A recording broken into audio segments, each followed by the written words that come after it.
Son las 5 de la tarde. Muy buenas tardes a todos y muchas gracias por acompañarnos nuevamente en esta tribuna número 19, en la cual tenemos una invitada muy especial que nos va a contar la visión a futuro de la ciudad de Bogotá, en este caso nuestra alcaldesa Claudia López. Así que voy a darle la bienvenida y el paso a Eduardo Pacheco, quien quiere darle un saludo muy especial. Eduardo, adelante.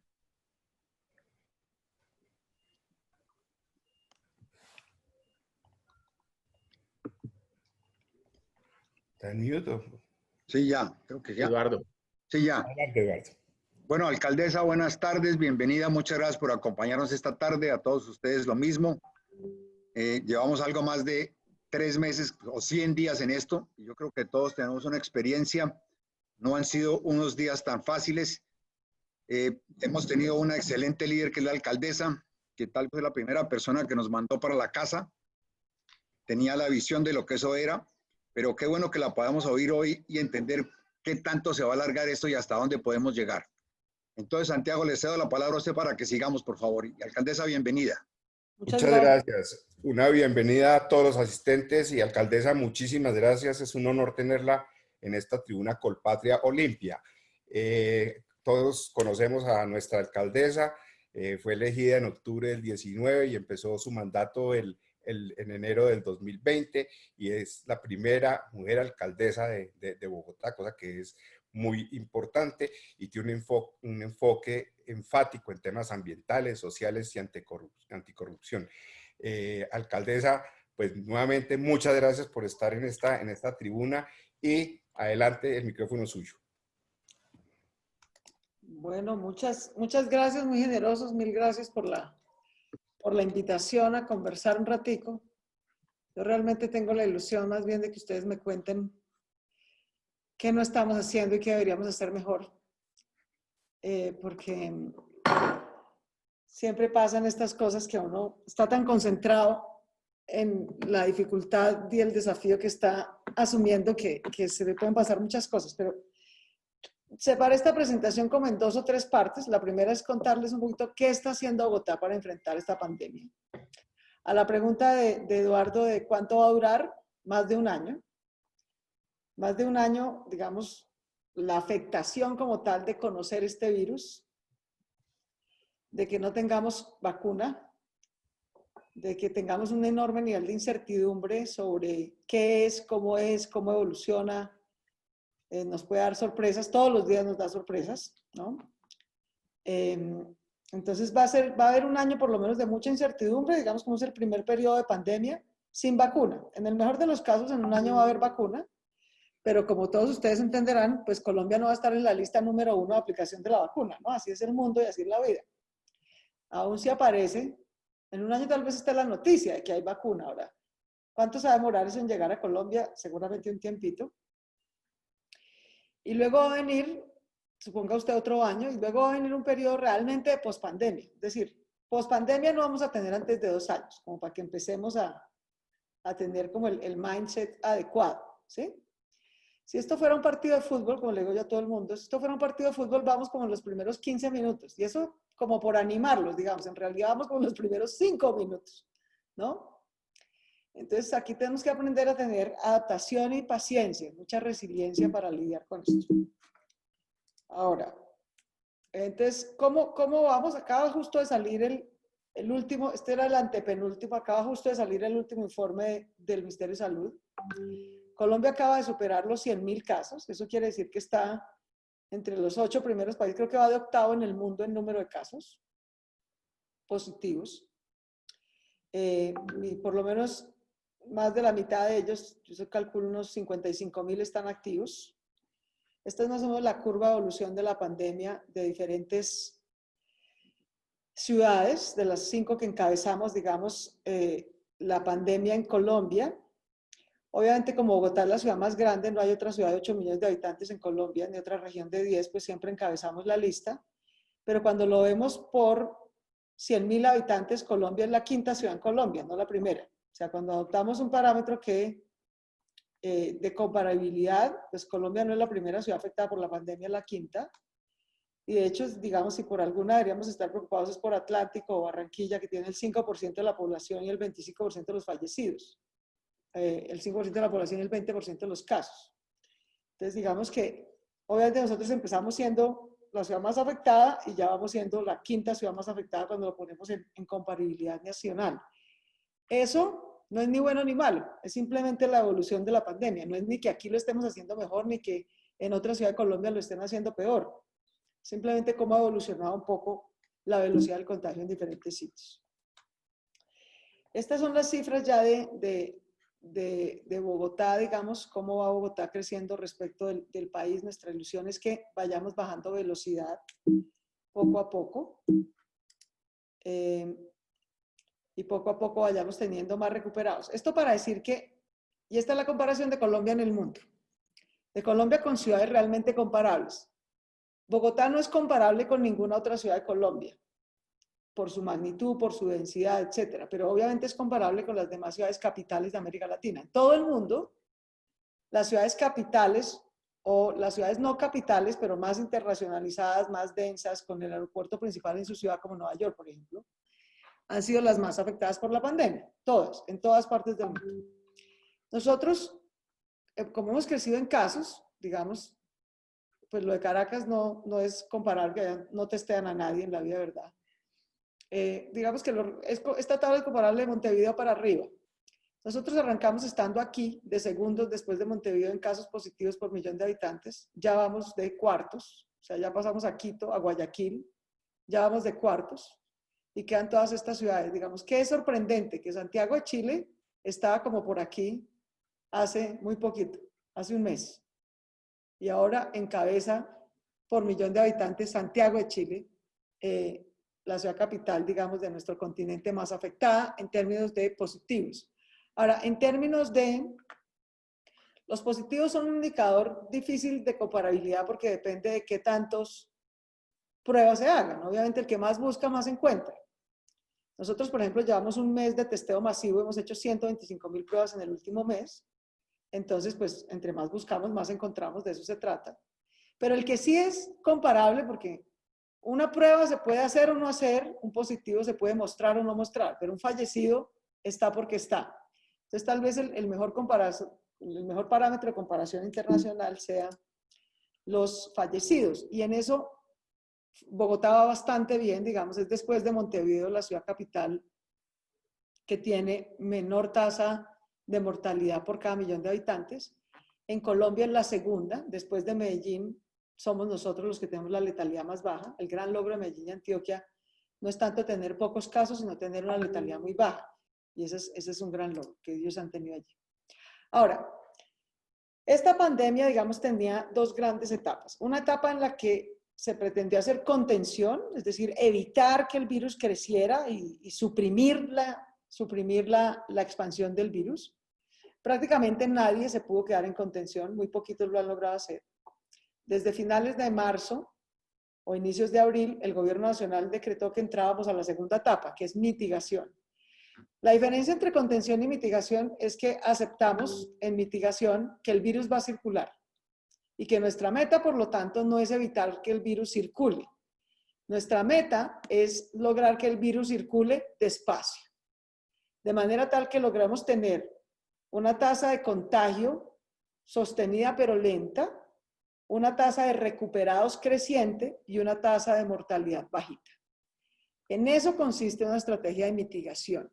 Y en eso a veces, no, aunque la decretamos en abril, fíjense ustedes, han pasado ya muchos meses, y todavía no entendemos, ni nosotros, ni los medios de comunicación, cómo abordar esto entonces, porque entonces cada día el titular es más casos en Colombia. Hoy es el día de más altos casos. Pues normal, digamos, eso es lo que va a pasar en una etapa de mitigación. No estamos tratando de que no haya positivos, estamos tratando de que haya positivos a una velocidad lenta, ¿no? Hay dos maneras de decirlo, una que no es, digamos, muy fácil de explicar en público, que es como decir que nos contagiemos todos, pero lentamente. Eso atemoriza un poco a la gente.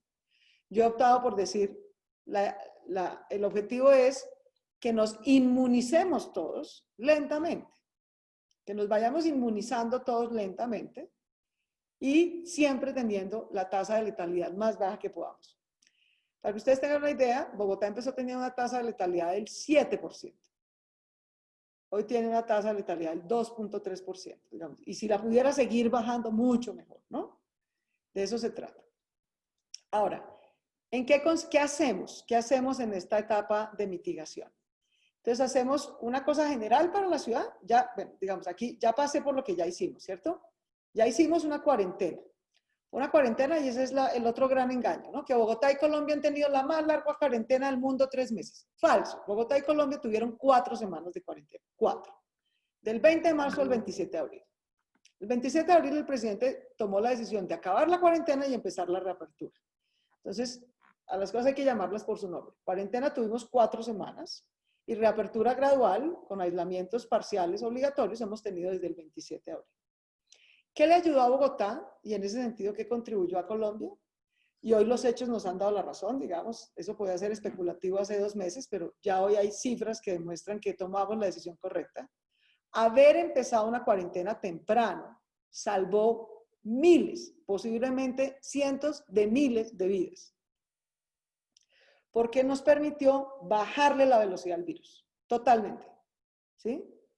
Y prepararnos para la etapa de mitigación, o sea, la etapa en la que vamos a dejar circular el virus, y esta, como los transmisores del virus somos los seres humanos, no viene por el aire, no viene por el agua, no viene por las cosas, viene por nuestro sistema respiratorio, así se transmite el virus. Entonces, obviamente, entre más nos encontremos en la calle y trabajando, entre más estemos circulando en la calle, más virus va a haber. Y esa, creo yo, es la tercera gran error de comunicación que hay. Que es decirle a la gente, no, la clave aquí es la disciplina social. No, la disciplina social hay que hacerla, pero la disciplina social no es la vacuna. O sea, todos podemos salir con tapabocas perfectos, juiciosos, a 2 metros, ¿no? Lavarnos las manos y va a haber contagio, ¿no? Va a haber contagio mientras estemos circulando, los seres humanos en la calle nos estemos encontrando, va a haber contagio. El gran logro de eso que llamamos disciplina social, que es tener tapabocas, distanciamiento, higiene, lavado de manos, horarios diferenciados. Ustedes saben, por ejemplo, que en Bogotá nosotros decidimos hacer la reapertura primero secuencial, no todos los sectores empezaron al tiempo. Empezó primero la construcción, 2 semanas más tarde empezó la manufactura, 2 semanas más tarde empezó el comercio al por mayor, 2 semanas más tarde entró el comercio al por menor, y todavía hay unos sectores que no ingresan. Restaurantes, hoteles, entretenimiento, el aeropuerto, o sea, todavía hay un sector de la economía que no está operando. Entonces, yo creo que Bogotá tuvo 2 grandes aciertos y con ellos Colombia. Uno, hacer cuarentena temprano, y otra, Bogotá más que otras ciudades, abrir muy despacio, abrir muy gradual y muy secuencialmente. Y eso ha sido parte de lo que creo yo nos ha favorecido a nosotros, a diferencia de Barranquilla, por ejemplo. Yo creo que abrió muy rápidamente, ¿no? Y este virus, pues, es difícil y se expandió y tiene hoy un foco difícil. Pero digamos, estas medidas de alerta amarilla, eso aplica para toda la ciudad. Primero cuarentena y luego alerta amarilla en este sentido. Tenemos horarios diferenciados, tenemos protocolos de bioseguridad en todas las actividades que están funcionando.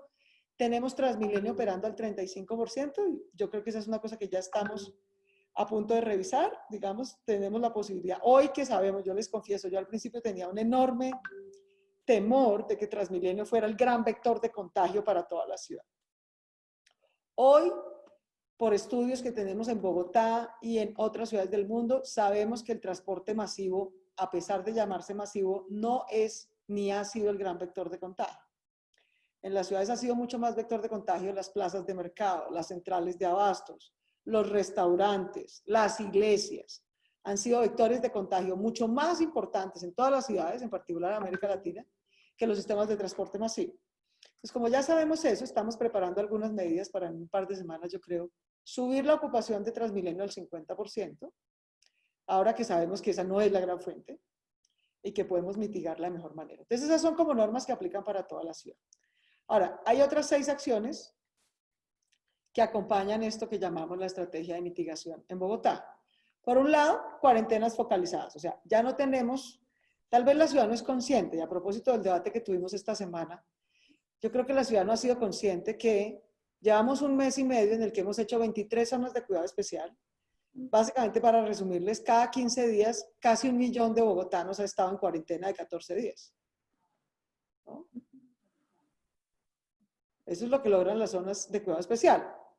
Nosotros tenemos un centro de control. Yo tengo, por un lado, Salud Data, que ustedes lo ven todos los días, es público. Ninguna otra ciudad de Colombia, ninguna otra ciudad de América Latina tiene un sistema de información pública sobre el COVID como el que tiene Bogotá, que es Salud Data.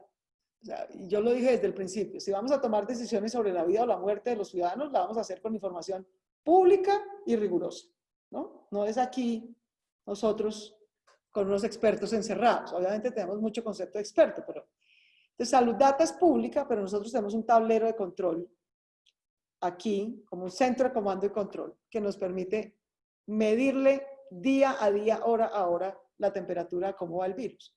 Gracias a eso sabemos por dónde va circulando. Por ejemplo, podemos ver cosas como estas. Esta es la evolución del índice de transmisibilidad del virus. ¿Por dónde entró? ¿No? Aquí está al principio.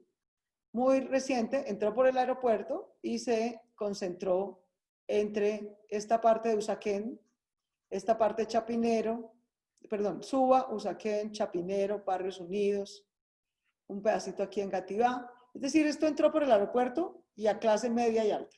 Por ahí entró. Y se fue expandiendo por el occidente de la ciudad. No por el aeropuerto ni porque gente viniera del norte al occidente, sino porque el segundo gran foco de contagio que tuvo Bogotá, aparte del aeropuerto, fue Corabastos. Porque Corabastos recibe vehículos y personas de todo el país, en particular 5 bodegas de Corabastos que recibían camiones del sur del país, incluso de Ecuador, que en ese momento tenía un enorme nivel de contagio, era cuando Guayaquil tenía 10.000 muertos, ¿sí? Entonces nuestro primer brote entró por el aeropuerto y nuestro segundo brote fue Corabastos y ha sido el más difícil de controlar. Corabastos se tomó Kennedy básicamente, creció en Kennedy. Luego hemos tenido algunos brotes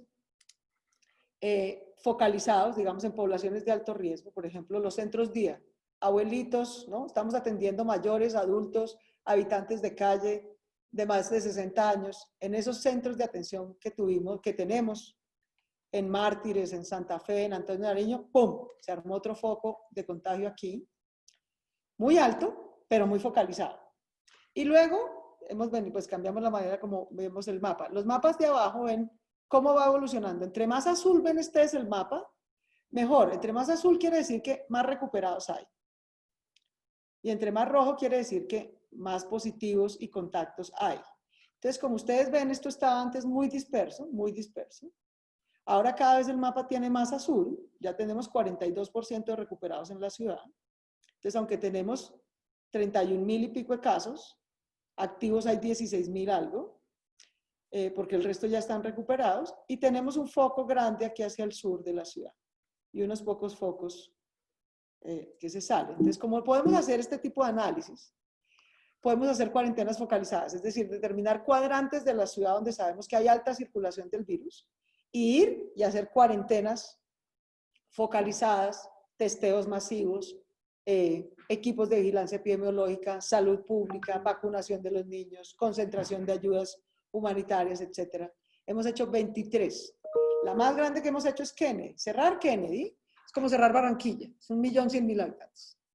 Y Kennedy hizo cuarentena del 1 al 14 de junio. Entonces, esa es una estrategia, focalizadas. La segunda estrategia es el seguimiento de casos. En eso tenemos mucho por mejorar. De hecho, tuvimos una reunión con los amigos de Olimpia que nos están ayudando.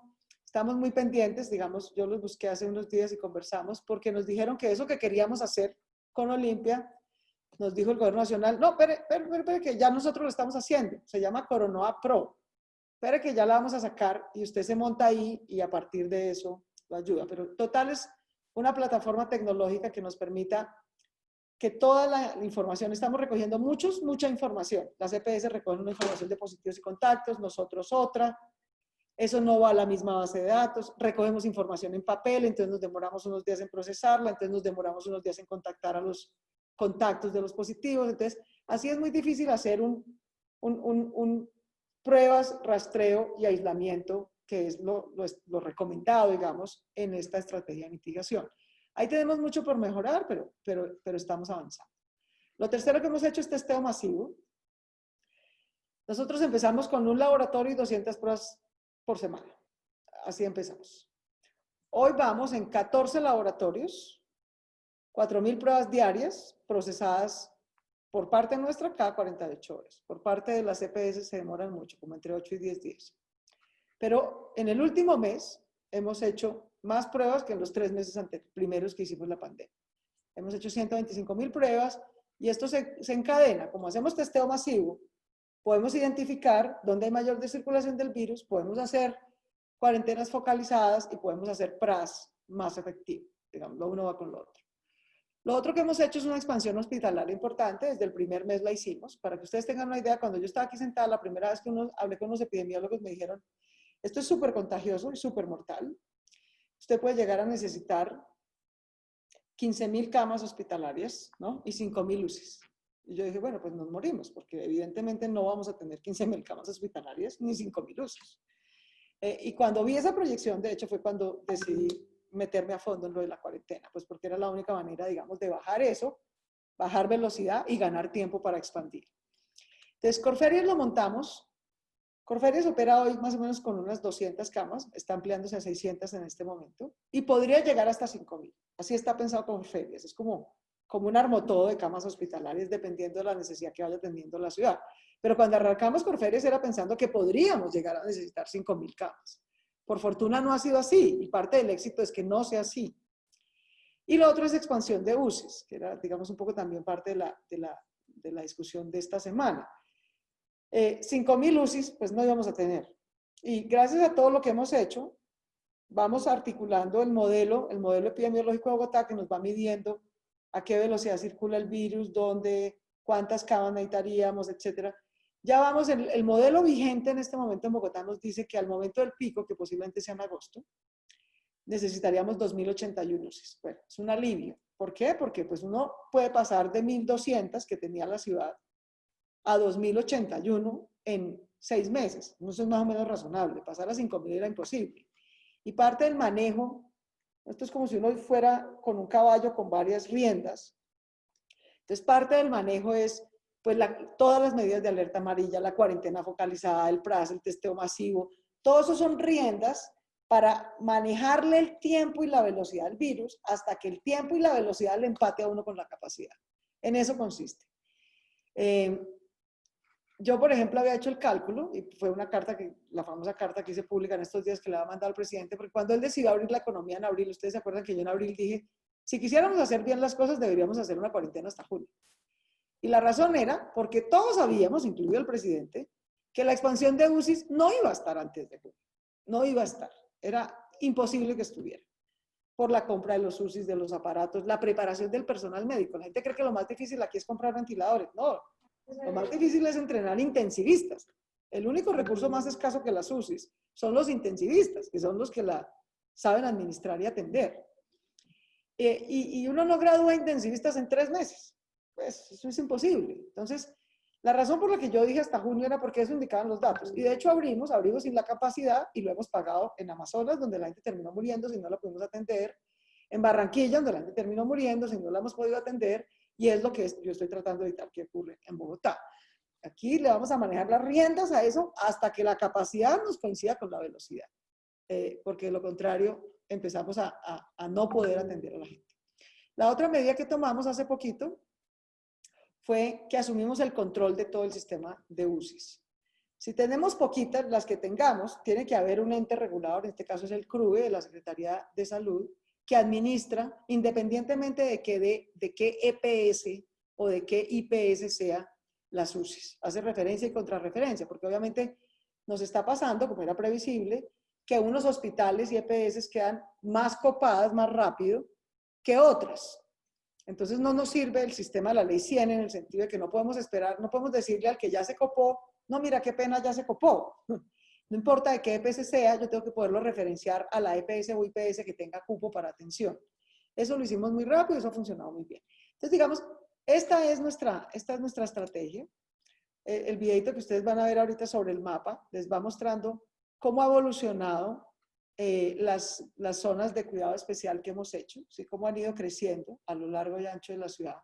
las vamos implementando en la medida en que podemos hacer inteligencia de por dónde va el virus. Y ahorita van a salir las últimas, estas amarillitas son las últimas que tenemos vigentes. En total hemos hecho 23, ahí está, digamos, cada 15 días. Tal vez ustedes no son conscientes y es un poco lo que yo le explicaba al gobierno nacional. ¿No? ¿A ustedes les parece muy grave hacer 14 días de cuarentena? Le dieron siquiera las gracias a Kennedy. Kennedy es 1 millón de personas. Hizo cuarentena por 14 días y allá sí nadie lloró. Cada 15 días casi 1 millón de bogotanos estaban en cuarentena. Bueno, en fin, esta es nuestra estrategia para resumírselo. Acá está lo que les cuento que hemos hecho. Digamos, en total hemos hecho 226.000 pruebas, 125.000 de ellas el último mes. Hacemos el 30% de pruebas del país. Crecimos 166% en UCIs. Ya vamos casi en 1.000, pero tenemos que llegar hasta 2.000 en agosto, porque es cuando vamos a tener el pico. Y esas son las que necesitamos. Y si eso es lo que dice que el modelo que necesitamos, eso es lo que necesitamos tener para esa fecha, no para después. Tenemos un equipo, o sea, empezamos con 4 equipos de vigilancia epidemiológica, vamos en 100, en total hay 3.500 rastreadores de equipos epidemiológicos que trabajan en la estrategia PRAS en Bogotá. Lo otro, para no colapsar los hospitales, lo clave era poder dejar y atender a la gente en casa. El 95, casi el 90 y pico % de pacientes positivos COVID los tratamos en su casa. Si los hubiéramos tenido que internar a todos en un hospital, nos habían colapsado los hospitales a las 3 semanas. Pero eso implicaba tener equipos de atención domiciliaria. Empezamos con 5, vamos en 135 equipos de atención domiciliaria. Tenemos todo un tema, no solamente un modelo, sino todo un tema de analítica de datos, un centro de comando y control aquí. Triplicamos la línea púrpura y el CRU. El CRU era donde le dijimos a la gente, si tiene síntomas, repórtese. La gente nos hizo caso en marzo. Colapsó el CRU a las 48 horas. Entonces tuvimos que duplicar el CRU, triplicar, digamos, también la capacidad de respuesta. Tal vez este es nuestro logro más importante, haber bajado de casi 7% la tasa, el porcentaje de fallecidos a 2.3 al día de hoy. Esto es tal vez lo más importante, eso es literalmente salvar vidas. Vamos en la expansión de UCIs, y este es el modelo, digamos, que está vigente hoy, ustedes lo pueden ver todos los días. El modelo, yo tengo 145 positivos en UCIs confirmados, pero tenemos 694 en total sospechosos. Como ustedes ven, y de eso se trata, ajustar un modelo, no hay mucha discrepancia entre el modelo, lo que predice el modelo es que deberíamos tener 850 personas en UCIs. Lo observado son 694. Ahí la discrepancia es chiquita. Por fortuna, y ese es nuestro gran logro, la discrepancia en fallecidos, en cambio, sí es muy grande, ¿no? En la vida de verdad tenemos 680, lo que el modelo predecía al día de hoy es 1429. Y quiero que piensen en esto. Ese escenario es posible y ese logro es posible si tenemos un distanciamiento social del 60%. ¿Eso qué quiere decir? Quiere decir que el 40% de la gente está o en cuarentena o trabajando en casa, pero no saliendo. Nosotros podemos resistir hasta con el 60% de la gente saliendo y moviéndose. Si superamos el 60% de la gente saliendo y moviéndose, la cosa se nos empieza a enredar. ¿Qué me preocupa a mí hoy? Que nuestro centro de comando y control, nosotros gracias a las herramientas tecnológicas que nos ha compartido Google, nosotros y cualquier ciudad del mundo, puede saber cuánta gente se está moviendo. Nosotros bajamos el 80% del movimiento de un día típico cuando entramos a cuarentena. Y en la medida que hemos ido abriendo, ha ido subiendo. No estamos como en un día normal, pero hoy lo que nos dice el movimiento en Google es que ya estamos a solo menos 20% de un día normal, o sea, casi 80%. Y nuestro modelo nos dice que aguantamos hasta 60%. Entonces, esa es parte de los desafíos de corto plazo que tenemos aquí. Esto es lo de las pruebas, son cosas de salud data que ustedes pueden ver públicas, cómo va diariamente el conteo de UCIs. Entonces, digamos, este es nuestro manejo de la pandemia. ¿Hemos aprendido qué? Todo. ¿Qué sabíamos el día 1? Nada. Nada sabíamos de qué había que hacer, nada. Todo lo hemos ido aprendiendo sobre la marcha con equipos, digamos, científicos de diferente nivel. Al principio muy basado en epidemiólogos, luego en médicos, enfermeras e intensivistas, luego realmente lo que necesitábamos era equipos de analítica de datos para hacer la inteligencia al virus y saber por dónde estaba circulando. Ahora estamos en el desafío de hacer mejor el PRAS. O sea, esto cada semana tiene su desafío. Y como dice Alejandro, el secretario de Salud de Bogotá también, cada solución tiene su maldición, ¿no? Entonces, al principio todo el mundo nos decía, no, más pruebas, más pruebas. Bueno, compre las pruebas. Un mes para comprar las pruebas. Llegaron las pruebas. Listo, tengo las pruebas, podemos empezar mañana. No, pero es que se necesitan reactivos y no hay reactivos. Bueno, entonces, consiga los reactivos. Conseguimos los reactivos, ¿no? Listo. Entonces ahora, no, pues tenemos 2 laboratorios habilitados. Entonces, pues nos demoramos mucho aunque tenemos pruebas. Carajo. Entonces, habilite más. Ya vamos en 14 laboratorios. Y así es todo aquí. Lo que a ustedes se les ocurra que es una solución, cada solución tiene como 10 maldiciones por resolver cada vez que nos la van a implementar. Pero bueno, yo creo que vamos bien. Si ustedes me lo preguntan, ¿en qué tendríamos que mejorar ahorita? Muchísimo en PRAS, en eso, en pruebas, en rastreo y en aislamiento. En eso tenemos que ser mucho más eficaces y eso es lo que estamos viendo cómo mejoramos con los amigos de Olimpia y con los amigos que están en CoronaApp y demás para ver cómo mejoramos eso. Pero claro, digamos, yo que el sueño de mi vida es ser alcaldesa de Bogotá, llegué aquí y me tocó ser enfermera del COVID, ¿no? No alcaldesa, pero aunque esto suene muy difícil, pues yo también tengo la obligación de hacer muchos otros temas. Y hemos continuado con la agenda de la ciudad, pues la agenda no COVID de la ciudad. Pero esa agenda no COVID, que es nuestro plan de desarrollo, pues era llevar a los hechos el plan de gobierno por el que nos eligieron, ha avanzado bien en el sentido de que lo aprobó el Consejo de Gobierno, lo aprobó el Consejo de la Ciudad. Yo creo que allí hubo un debate muy bien hecho. Yo la verdad quedé muy agradecida con el Consejo, con los gremios, con las organizaciones sociales. Realmente varias cabezas piensan mejor que la nuestra. Yo siento que entre la propuesta inicial de plan de desarrollo que hicimos en febrero, luego se nos apareció la pandemia en marzo, luego tuvimos de marzo a mayo para reenfocar el plan de desarrollo para la versión que radicamos en el Consejo en mayo. Y la que salió del Consejo realmente es la mejor versión posible. Yo quedé muy agradecida y muy contenta. Creo que salió un buen plan que hace un buen balance entre cumplir los propósitos para los cuales nos eligieron. Toda esa agenda ambiental, de género, social, de transporte masivo limpio, de educación del siglo XXI, que fue la agenda para la que se nos eligieron, pero también con una visión de reactivación social y económica, porque esa es la otra gran, o sea, este ha sido un desafío de salud pública, lo acabamos de ver, pero también va a ser un desafío social, porque el nivel de pobreza va a subir, con todas las consecuencias desafortunadas que eso tiene, y un desafío de reactivación económica, porque el desempleo va a subir, con todas las consecuencias indeseables que eso tiene. Entonces había que volver el plan de desarrollo, una cosa que cumpla nuestro programa de gobierno, pero atienda esos 3 desafíos: el de salud pública, el de reactivación social para mitigar pobreza y el de reactivación económica para volver a generar empleo. Y yo creo que el plan como quedó es una buena apuesta para ello. Tal vez muchos de los que están en este conversatorio me han oído este cuento antes. Seguramente muchos ya lo han visto, pero digamos, esto es nuestro plan de desarrollo. Decidimos romper un poco el esquema de los planes de desarrollo anteriores. Ese fue un desafío metodológico para todo el mundo. Al principio la gente nos decía, suena interesante el plan, pero es muy complejo entenderlo. Pero yo la verdad creo que valió la pena, digamos, aquí un poco para explicárselos, como la burocracia tiene sus más y tiene sus menos, digamos, ¿no? Cada organización institucional. El distrito está organizado en 16 sectores. Esos 16 sectores agrupan 54 entidades. Y esas 54 entidades agrupan a 55.000 empleados y 200.000 contratistas. Entonces, la inercia institucional es muy fuerte y en general los planes de desarrollo se hacen por sector y por entidad. Entonces, todos trabajando para cumplir las metas de los sectores y de las entidades. Lo que nos propuso nuestra secretaria de Planeación maravillosa, Adriana Córdoba, y yo creo que fue un gran acierto, nos ha hecho la vida un poco a cuadritos a todos en términos de aprendizaje metodológico, pero fue un gran acierto.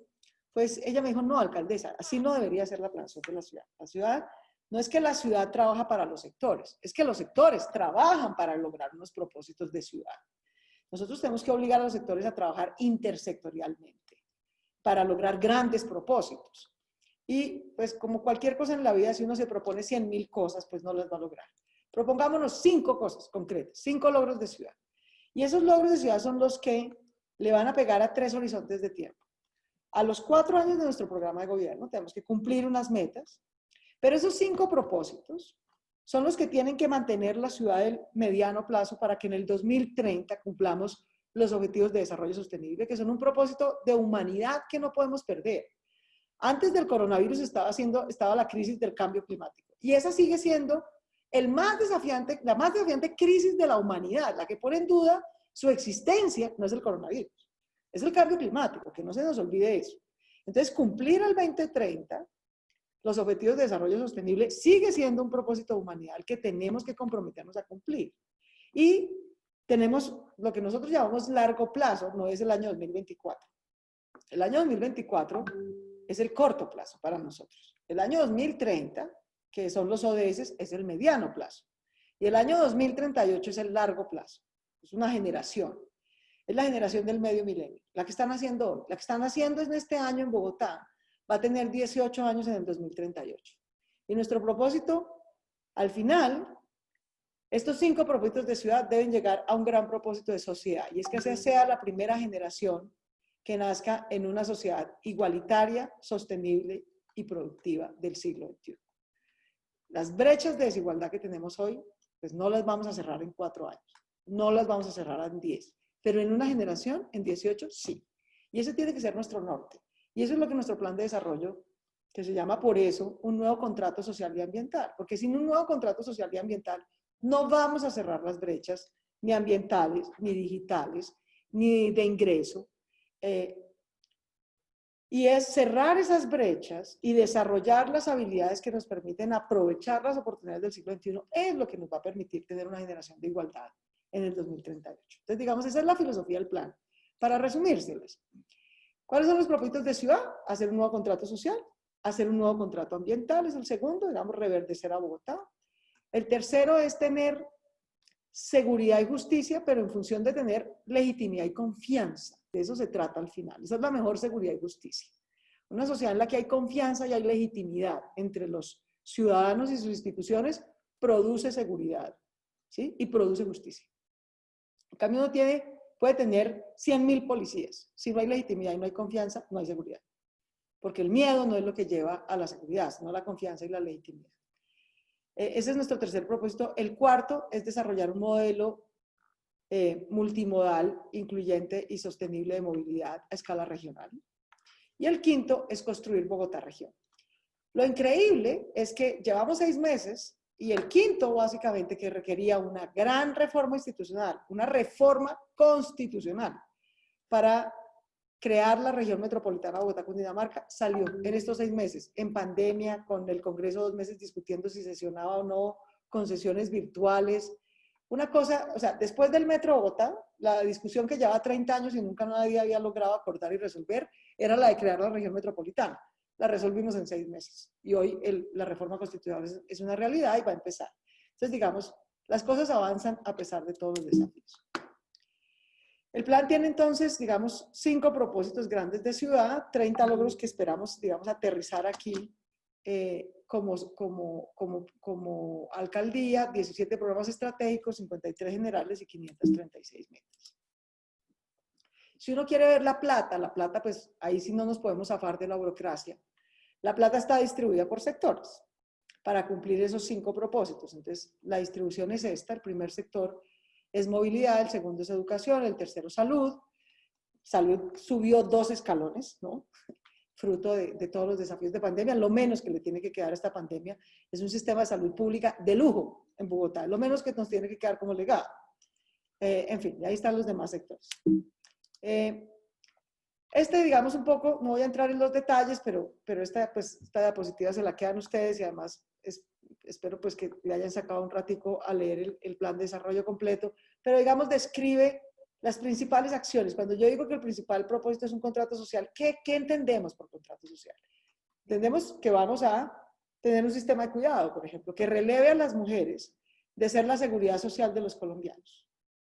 Las oportunidades y la vida de las mujeres ha sido la seguridad social de los colombianos. Nosotros cuidamos a los niños, a los hijos, a los papás, a los abuelitos, a costa de nuestras oportunidades y nuestro derecho a la igualdad, a la educación y a la inclusión laboral. Entonces, no, las mujeres no vamos a seguir siendo la seguridad social gratuita a nuestras costillas del resto de la sociedad. Y para que eso no sea así, tenemos que crear un sistema de cuidado que redistribuya ese cuidado que hacemos gratis y a costilla nuestras oportunidades entre otros actores. Entre el sector público una parte, entre el sector comunitario una parte, entre la familia una parte y entre el sector privado una parte. Y eso es parte del nuevo contrato social. Es decirle a la sociedad, ¿saben qué? Ya por milenios los cuidamos gratis, no más. No más. Esto debe ser un servicio público, el cuidado institucionalizado, público y privado. Eso es parte de tener ese contrato social. Tener por primera vez en Colombia, lo va a hacer Bogotá, un esquema de ingreso básico garantizado. No por la pandemia, no por 3 meses, no ingreso solidario. No un giro de 160.000 pesos 3 meses. No, un ingreso mínimo garantizado para las 350.000 familias más pobres de Bogotá, para que salgan de ahí el cuatrenio, y yo espero que eso se quede como política pública en adelante. Todo un modelo de no solamente crear más cupos en la educación, sino mejorar la calidad de educación, cerrar la brecha digital, cerrar la brecha de calidad que hay, ampliar las oportunidades de que nuestros jóvenes no sean ninis, no sean jóvenes que ni estudian ni trabajan, sino jóvenes que estudian y trabajan. Todo el tema hospitalario que les contaba, nosotros vamos a dejar 6 hospitales públicos nuevos, 6, cuando nos vayamos de esta alcaldía, ¿no? Todo un sistema y un modelo territorial, o sea, todo eso que nos inventamos para la pandemia, de que a la gente la atendemos en su casa, le llevamos la prueba, el medicamento, eso no puede ser por pandemia. Cuando no haya pandemia, no hay ningún sentido en que nosotros salgamos a salir a un adulto mayor de 65 años en Ciudad Bolívar a que coja 2 horas de Transmilenio o SITP para llegar a una IPS que lo atienda para que le den una aspirina. Eso no tiene sentido, ni técnico ni humano. Eso debería prestarse por salud territorializada, con equipos domiciliarios en casa, así como hay Rappi para las tiendas, puede haber Rappi para los medicamentos, es mucho más sensato, sobre todo para poblaciones vulnerables. Eso es parte, digamos, del nuevo sistema de salud. Lo del sistema de cuidado, lo de tener, digamos, mejor cultura, mayor lecturabilidad, digamos. Nuestro gran propósito de cultura aquí no es hacer 5.000 espectáculos. Nuestro gran propósito de cultura aquí es que la gente aprenda a tener hábitos de vida más saludables. Ese es el gran propósito de cultura de esta administración. A que haga más actividad física, camine más, coma mejor, aprenda a cocinar mejor, disfrute más de ciertas prácticas culturales y deportivas, lea más, entienda lo que lee. Ese no es un problema solamente de los niños y los jóvenes, sino también de los adultos. En fin, esto es como para destacar, digamos, lo más importante. Voy a dejar este temita de reactivación económica, que es un componente del contrato social, lo explico más adelante, en detalle. En el segundo gran propósito, que es el contrato ambiental, hacer un nuevo contrato ambiental, es cambiar nuestros hábitos de vida. Muchos desafíos ha habido en esta pandemia. Una de las grandes cosas positivas de esta pandemia es que gracias a que nos tuvimos que encerrar, quemar menos gasolina, quemar menos ACPM, hemos tenido los 4 meses de aire más limpio desde que se mide la calidad del aire en Bogotá, ¿no? Unas por otras, o sea, prueba fehaciente de que los que se están tirando el planeta somos nosotros, los humanos, no son los cocodrilos ni las abejas, ¿no? Sino nosotros, los que están acabando en el planeta somos nosotros, que a veces somos una pequeña plaga, por la manera como vivimos, como consumimos y como producimos. Y cambiar esos hábitos de vida es realmente el nuevo contrato ambiental, ¿no? Entonces, digamos, aquí hay toda una cosa es la primera vez que un plan de desarrollo dice, vamos a mejorar la calidad del aire. Ustedes recordarán, en enero, antes de que llegara la pandemia, nosotros 2 veces declaramos alerta amarilla por pésima calidad del aire, porque el aire que estamos respirando es un veneno que termina matándonos, ¿no? Se nota menos que el coronavirus, pero era el gran veneno. Y eso nos parecía normal. Cuando no había coronavirus, queridos, en esta ciudad se mueren al año 2.000 personas por enfermedades ambientales, por enfermedades respiratorias agudas en realidad, que vienen sobre todo, de mala calidad del aire. Y eso nos parecía normal. 2.000 personas se mueren al año por enfermedad respiratoria aguda en Bogotá y 2.000 personas se mueren al año por accidentes de tránsito, perfectamente prevenibles. 4.000 seres humanos al año. Y esas 2 cosas nos parecían más o menos normal. Eso no es normal. Y por eso, por primera vez pusimos metas de electrificación del transporte público, de electrificación del transporte privado, de transformación productiva de ciertas industrias, de mayor siembra. Esa siendo la primera vez, digamos, eso vamos a crecer, pero eso ya se había antes. Es la primera vez que metemos una meta específica. Tiene que bajar el PM10, el PM2.5, el material particulado, la contaminación del aire, tiene que bajar por lo menos 10% en Bogotá. Entonces, todo eso es parte del nuevo contrato ambiental, pero eso implica, como ustedes entenderán, cambiar la forma como producimos. Muchas industrias tienen que cambiar de producción. ¿Cómo nos movemos? Porque si nos seguimos moviendo todos en carro particular quemando gasolina, no hay planeta que aguante. Implica aquí también está la producción de vivienda, cómo logramos que la gente, en vez de irse a invadir con tierreros y narcos reservas ambientales, logremos producir vivienda como la produce Colpatria, ¿cierto? Pero también como la produce la gente. La mitad de las viviendas que de verdad se hacen en Bogotá, ni las hace Colpatria, ni las hace ningún constructor. Las hace la gente echando plancha y terraza. Y no puede ser que nosotros, el Estado, no sea capaz de adaptarse a ofrecer y a trabajar con la gente en eso, en ese modelo de plan terrazas, que es como se produce la mitad de la vivienda en Bogotá. Tenemos que aprenderlo y ese es nuestro desafío. Y decidimos poner que el plan terrazas ya no sea solamente el plan de las familias de manera informal, a veces ilegal, a veces riesgosa, sino que ese también sea el plan del Estado con las familias. Esa es otra, digamos, innovación que hay aquí. Cambiar también a residuos sólidos. Bogotá es una ciudad que recicla muy poquito, que transforma muy poquitos residuos sólidos. Tenemos que crecer en eso. Tenemos que decidir cómo cuidar. Tal vez ustedes me vieron esto en campaña, pero siempre me gusta recordarlo. Es por qué Bogotá queda donde queda. Si uno quisiera escoger el sitio más difícil para ubicar la ciudad capital de Colombia, hoy escogería Bogotá. La pregunta es por qué estamos aquí, ¿no? A 2.600 metros de altura, en medio de 3 cordilleras, a 2.000 kilómetros del puerto más cercano. O sea, más difícil imposible, ¿no? ¿Por qué estamos aquí? ¿No? En parte por la ambición del oro. La leyenda del Dorado trajo a muchos colonizadores hasta aquí. Pero en parte también porque persiguiendo esa leyenda que no encontraron nunca, lo que sí encontraron fue que aquí había agua gratis, limpia, pura y por gravedad. ¿Por qué? Porque tenemos arriba, a 3.500 metros, el sistema de páramos más grande del mundo, que es el sistema de páramos de Chingaza a Sumapaz. Y ese es nuestro gran tesoro. El día que ese sistema se acaba Bogotá. Se acaba. Es imposible, porque el día que nos toque bombear 2.600 metros para arriba agua, pues el costo es prohibitivo. Entonces, eso también hace parte de este tema. El tercero es el tema de seguridad, donde les contaba que está lo de cultura ciudadana, lo de bajar todos los indicadores, lo de mejorar el acceso a justicia, en fin. Luchar contra raíces culturales de la inseguridad. A las mujeres las mata el machismo. Esa es la raíz cultural a la que hay que atacar. El clasismo, el racismo, la homofobia, que es todavía terrible en esta sociedad, la xenofobia, que por fortuna no ha crecido tanto, pero siempre es una amenaza. En el tema de sostenibilidad, de movilidad, es básicamente pasar de un modelo en el que dependemos del carro privado. El gran rey del espacio de esta ciudad es el carro privado contaminante. No puede ser así. Tenemos que redistribuir el espacio. Bogotá, cuando nos vayamos, va a pasar de un modelo de troncales y carros a un modelo de corredores verdes y distritos verdes, que basa su sistema de movilidad regional masiva en una red de metros regional que va a tener 2 líneas de metro en Bogotá por lo menos y 3 regiotram que la conectan con la ciudad-región, que son todos eléctricos, ¿no? Va a tener 2 cables aéreos y al futuro deberá llegar a tener 5. Y va a tener transporte en buses, lo que quede, que también se necesita. No se trata, digamos, de bajarlos del rey, pero van a seguir siendo un componente, pero electrificado. Cuando nosotros nos vayamos de aquí, el 70% de la flota de transporte masivo de Bogotá va a ser Euro 6. Gas o eléctrica, preferiblemente eléctrica.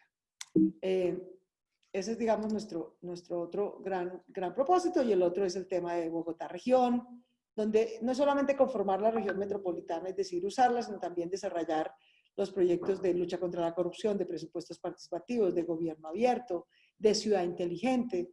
Todo eso va a ese propósito, pero de escala regional. Ahora, déjenme terminar diciéndoles esto, pero en función de nuestras 2 urgencias inmediatas, o 3 urgencias inmediatas. Una es salud pública. Todo esto que les conté que estamos haciendo de mitigación, ¿cuánto vamos a durar haciendo mitigación? 2 años, mínimo 2 años. Porque antes de 2 años, aún si hay una vacuna, no creo que hayamos logrado pues vacunar a todo Bogotá y a todo Colombia. No creo que eso ocurra. Ese es el plazo razonable. El primer año va a ser el más difícil, el segundo año un poquito menos, pero en mitigación, en fase mitigación COVID, vamos a estar 2 años. Si nos va bien, vamos a estar en fase pospandemia del COVID, porque ya aplicamos vacunas, etcétera, los 2 últimos años de esta administración. Ahora, eso en términos de esa pandemia. Ahora, frente a la pandemia de la pobreza y a la pandemia del desempleo, que son las otras dos consecuencias que van a la par, ¿qué hacemos? Entonces, ¿qué hacemos? Usar este plan de desarrollo como una estrategia de reactivación social, o sea, mitigar pobreza, y de reactivación económica. Y en realidad el orden es al contrario. Es la reactivación económica, o sea, volver a generar empleo, lo que va a ayudarnos a mitigar pobreza. Eso es el primer componente. El segundo componente es el contrato social. Es el ingreso mínimo garantizado para los que no alcancemos a enganchar al mercado laboral. No podemos decirles simplemente, pues qué vaina, te vas a quedar 10 años en la pobreza extrema porque no alcanzamos a engancharte. Tenemos que darle el ingreso mínimo garantizado, tenemos que construir el sistema de cuidado, tenemos que reentrenarlo laboralmente y educativamente para que ingrese al mercado laboral, pero sin duda, como ustedes todos lo saben, creo que lo compartimos, pues lo primero es generar empleo, pues porque esa es la mejor mitigación de pobreza, es esa. ¿Cómo vamos a mitigar empleo? De los 109 billones del plan, 57 billones de pesos, o sea, más de la mitad del plan, está hecha para producir 500.000 empleos. Sean proyectos sociales, sean proyectos ambientales, sean proyectos de infraestructura, están hechos para eso, están pensados para eso. Y eso nos debe permitir, y es una meta súper ambiciosa, pero creemos que es lo que tenemos que hacer. La última vez que Colombia tuvo una crisis económica, se demoró 10 años en volver al nivel de desempleo y pobreza que tenía cuando empezó la crisis. Nuestra apuesta con este plan de desarrollo es decir, no, a Bogotá no le vuelve a pasar que se demora 10 años en salir de una crisis. Nos vamos a demorar 4. En el 2024 Bogotá va a volver a tener el nivel de pobreza que tenía antes de la pandemia. Y va a volver a tener el nivel de empleo que tenía antes de la pandemia. ¿Es súper ambicioso? Sí, pero pues yo creo que es lo que nos toca. Nadie quiere vivir 10 años con este lastre. En el mejor de los casos, 4. Eso en términos de reactivación social, o sea, todo el ingreso social implica mantener todo lo que creamos en esta pandemia. La operación de salud ha sido impresionante, pero la operación social ha sido 10 veces más impresionante. O sea, hoy nosotros tenemos 30.000 casos positivos, ¿cierto? 30.000 casos positivos en promedio 10 contactos es como cuidar en salud pública a 300.000 personas. En términos de atención social, hemos llegado a más de 800.000 personas en el mismo periodo, al mismo tiempo que los cuidamos en salud. La alcaldía de Bogotá no hacía una sola transferencia monetaria, ni una. En estos 6 meses, entre marzo, 26 de marzo, a abril, a mayo, a junio, 3 meses, entre el gobierno nacional y nosotros, bancarizamos a 542.000 hogares. Reste los 100.000 que ya estaban en Familias en Acción, 442.000 nuevos. Los bancarizamos, les hemos girado 2 veces un apoyo y nos quedan 2 veces más en el transcurso del año. Esa es la base del ingreso mínimo garantizado, pero no va a ser solo para pandemia, sino que va a seguir. A los que no estaban en el CISBEN, corríamos el riesgo, ¿no? Todo CISBEN y toda estadística, por mejor hecha que esté, siempre deja a alguien por fuera. Y no podíamos dejarlos por fuera. No podíamos correr el riesgo de que una familia no tuviera con qué comer. Entonces nos fuimos a entregar mercados, esta cifra, digamos, está desactualizada, pero al día de hoy hemos entregado 230.000 mercados. Puerta a puerta. Identificamos los 100 polígonos de pobreza territorial más grande que tuviera Bogotá. ¿Dónde están los 100 barrios más pobres? Y allá nos fuimos a entregar puerta a puerta mercados. Hemos hecho 2 rondas igual. Entonces a uno les giramos y a otro les llevamos a la puerta. Más el alivio en servicios públicos, que no fue muy bien recibido, digamos.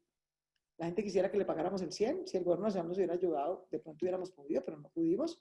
Con lo que pudimos les pagamos el 20% de descuento en 2 meses, al estrato 1 y 2 y el 10% al estrato 3 y 4. Eso es, digamos, un poco el sistema de alivios. Esa es la base de Bogotá Solidaria en Casa, que se va a quedar junto con otros mecanismos para, digamos, mitigar pobreza. Full. La otra parte es generar 500.000 empleos por alguna de estas 5 vías, o la construcción de infraestructura pública, o la inversión en las MIPYMES de las localidades, o la reactivación de reconversión verde, o las industrias culturales y creativas, o la nueva educación que vamos a hacer para la empleabilidad, la Agencia de Educación Superior. ¿Cuánta plata vamos a destinar para eso? 53 billones de pesos. El grueso se lo va a llevar a infraestructura, que además es súper eficiente en generar empleo rápido, de baja calificación, o sea, que coja a la gente que más lo necesita. Así está distribuida la plata. Ahora, no solamente se trata de generar esos 500.000 empleos, También cuándo, el timing aquí es muy importante para que esta reactivación económica funcione. Enrique Peñalosa, que tiene fama de ser un gran ejecutor, ejecutó el 70% del presupuesto, de su plan de desarrollo, lo ejecutó el último año.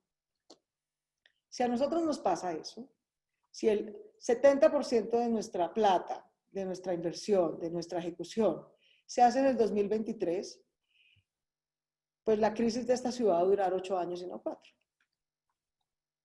Así de simple. ¿Alguien quiere eso? No. ¿Cómo podemos evitarlo?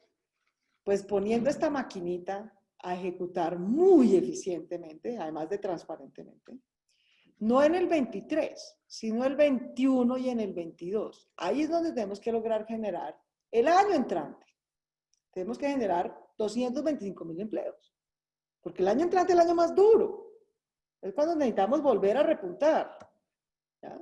Y en el 22, o sea, ustedes lo que ven aquí es que básicamente hicimos una inversión. Digamos, nosotros deberíamos invertir, ejecutar y por lo tanto generar el 70% de los empleos los primeros 3 años, incluido este. Hoy justamente tuvimos una revisión que hicimos, bueno, de lo que nos dejaron del presupuesto más lo que vamos a ejecutar, ¿cuántos empleos podemos generar este año? Solo por reactivación económica local vamos a poder generar 40.000. Y por las obras grandes que se quedaron en ejecución y que estamos reactivando, deben ser unos 100.000 este año, en este segundo semestre. El año entrante debería ser el segundo de más alto ejecución y empleo, el 22, y dejar la colita para el tercero, o sea, invertir completamente a lo que le pasó a Enrique, porque de lo contrario, nadie más, y con eso termino, para no aburrirlos mucho, pero nadie más en esta ciudad tiene un cheque de 109 billones de pesos para reactivar la economía de Bogotá. La única empresa de esta ciudad que tiene ese músculo se llama la Alcaldía de Bogotá y se llama el Plan de Desarrollo de Bogotá. Y por lo tanto tenemos que ser capaces de ejecutarlo muy bien. Entonces, esta es básicamente, digamos, nuestra visión de corto y mediano plazo. Ahorita, digamos, charlando con ustedes, les cuento qué veo yo, qué oportunidades salieron y qué desafíos salieron. Para hacer esto que les acabo de contar, ¿dónde están las oportunidades y dónde están las dificultades? ¿Dónde la vamos a tener más fácil que antes de la pandemia? O sea, gracias a la pandemia hay cosas que se están facilitando. Y hay otras cosas en las que por la pandemia hay cosas que queremos hacer que se están dificultando. Así es, pues, la vida. Pero esto es básicamente lo que les quería contar. Esa es nuestra visión desde el manejo de la pandemia hasta lo que vamos a hacer en el cuatrenio, hasta lo que queremos dejar de legado para que la ciudad logre más cosas al 2030 y al 2038. Bueno, alcaldesa, pues muchísimas gracias. Yo primero quiero decirle que tenemos cientos de preguntas y hicimos un ejercicio mientras las recibíamos de agruparlas. También, pues lo primero quiero recoger varios de los agradecimientos, ¿sí? Y todos, y me uno a ellos por su liderazgo y la transparencia con la cual nos ha comunicado los retos, ¿sí? Yo creo que en especial lo que nos informa de la claridad de que la expectativa es que el 2024, que trabajemos porque el 2024, pues en ese año volvamos a los niveles de empleo y pobreza. Eso creo que resume mucho de los retos que vienen, ¿sí? Entonces voy a iniciar una serie de preguntas. También voy a invitar a los asistentes que por favor alcen la mano. Le vamos a dar la voz a algunas personas que levanten la mano. Y quisiera arrancar por un tema que tuvimos una tribuna hace unas semanas y tiene que ver con la seguridad alimentaria. Voy a unir varias preguntas en donde se menciona que una de las primeras acciones que se tuvo fue una teletón para recaudar, digamos, los fondos, ayudar en los mercados, pero definitivamente la pandemia va a tener unos estragos inmensos en la economía, en el trabajo, pero sobre todo en la seguridad alimentaria, ¿sí? ¿Cuál es un poco como su visión de lo que va a pasar en este aspecto en la ciudad en los próximos meses? Esta pregunta la hace Andrés Galindo de la compañía DigiWorld y se la extiendo. Mire, aprovecho y les comparto pantalla nuevamente para mostrarles Bogotá Solidaria en Casa, que fue para lo que hicimos esa donatón. Primero, muchos de ustedes participaron, muchas gracias. Y esa información de qué hicimos con esa plata sigue siendo pública. En esa donatón recogimos 51.400 millones de pesos, que es increíble. Nunca nadie ha recogido 51.400 millones de pesos. Cuando había un nivel de incertidumbre enorme, fue realmente una muestra de solidaridad extraordinaria a Bogotá. Más o menos la mitad de esa plata se fue a temas de salud. Por ejemplo, gracias a ella vamos a tener 125 UCIs en los hospitales privados, recogido por los empresarios de Bogotá, más material de bioseguridad, muchas cosas. Casi, digamos, como el 40 y pico % se fue para eso. Otra parte se fue en donaciones en especie, pero para atención alimentaria a la gente. Por ejemplo, tal vez Arroz Diana fue el que nos hizo una donación más grande, no me acuerdo cuántas eran las toneladas de arroz que nos dio. Y otra parte se fue en efectivo. En efectivo nos quedó plata para llegar. Nuestra meta con esa donatón era pasar de asegurar la alimentación y el techo de 350.000 familias en Bogotá a 500.000. Esa era nuestra meta con la donatón. Como les mostré, vamos en 540.000, o sea, superamos la meta de lejos. Gracias a la donatón, sí, ya invertimos, digamos, el 100% de la plata de la donatón ya se invirtió. Pero también gracias a que el gobierno nacional creó Ingreso Solidario y nosotros trabajamos como un relojito coordinados con ese programa. De manera tal que identificamos nuevas familias para no cubrirnos. Ingreso Solidario da 150.000. Nosotros decidimos que la donación mínima para una familia en pobreza en Bogotá eran de 250.000. Entonces, a veces nosotros identificamos familias nuevas. Estas, por ejemplo, 336.000 son nuevas, identificadas por la Alcaldía de Bogotá, y a esos les damos 250.000 si están en pobreza, 160.000 si están en no pobreza, pero vulnerabilidad. La típica familia de estrato 3, que no aparece entre los pobres, pero que está a un pelo de caer en pobreza. Eso es vulnerabilidad. Y 274.000 más se han cubierto por Ingreso Solidario. Entonces, ahí vamos como un relojito. Gracias a eso vamos en 540.000 familias. Nosotros esperamos con Planación Nacional, sumando los dos programas, que al final de este año vamos a haber llegado a 800.000 familias. Esto sin los mercados, solo con transferencias. Entonces, digamos que nuestra estrategia allí, en pobreza, que obviamente el primer objetivo es garantizar seguridad alimentaria, que no se nos suba, por ejemplo, el indicador de desnutrición infantil en Bogotá, bajo ninguna circunstancia, ni en ninguna población. Eso es lo que va a seguir haciendo el contrato social, en particular dos programas, el de ingreso mínimo garantizado, o sea, esto, pero se mantiene, y el del sistema del cuidado, para atender a mujeres que puedan no recargarlas, que es lo que ha pasado con la pandemia. La pandemia nos devolvió un poquito. Cuando yo les digo hay cosas que nos hizo más difíciles, bueno, la típica es que dijimos, aquí llegó la primera mujer alcaldesa, vamos a trabajar por las mujeres, menor violencia para las mujeres, menos recarga sobre los hombros de las mujeres. ¡Pum! Llegó la pandemia y ¿qué pasó? Subió la violencia contra las mujeres y subió la recarga de cuidado sobre los hombros de las mujeres. O sea, exactamente al contrario de lo que nosotros queremos. Salir de ahí implica montar el sistema del cuidado para volver a descargar a las mujeres, no solo al mundo en el que estaban antes, sino más, y además volver a permitirles entrenarse, educarse, etcétera, para que ellas puedan generar mejores oportunidades de empleo. Nosotros tenemos una meta de que suba el empleo de las, baje la feminización de la pobreza y suba la empleabilidad de las mujeres en 70.000 empleos en Bogotá. Esa es una parte, y eso va a atacar pobreza y a generar empleo. La otra parte es que este ingreso mínimo garantizado pues garantice eso, que la gente pueda comer, literalmente, que aquí nadie se quede sin eso. Y tercero, también que los jóvenes, que son la segunda población más afectada por riesgos de pobreza, de exclusión educativa, de baja empleabilidad, tenemos una meta de 50.000 jóvenes que entren, salgan de ninis y entren a estudiar o a empleabilidad. Entonces, digamos, todo ese conjunto de herramientas es el que nos debe permitir atacar ese problema. Gracias. Voy a darle la palabra a Andrés Largacha, presidente de la constructora Colpatria. Andrés, adelante. Hola, alcaldesa. Qué bueno verla. Espero verla pronto Querido.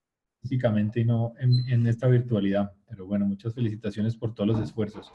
Hay un tema que se habló en algún momento dado y era que pudiéramos estar trabajando 24 horas. Puede ser una forma de recuperarnos y de los festivos. Y eso puede ayudar a mitigar el hecho de que estemos todos movilizándonos a las mismas horas. O sea, suena utópico que digamos todos vamos al colegio, al trabajo, a la universidad exactamente a la misma hora cuando el día pues tiene 24 horas.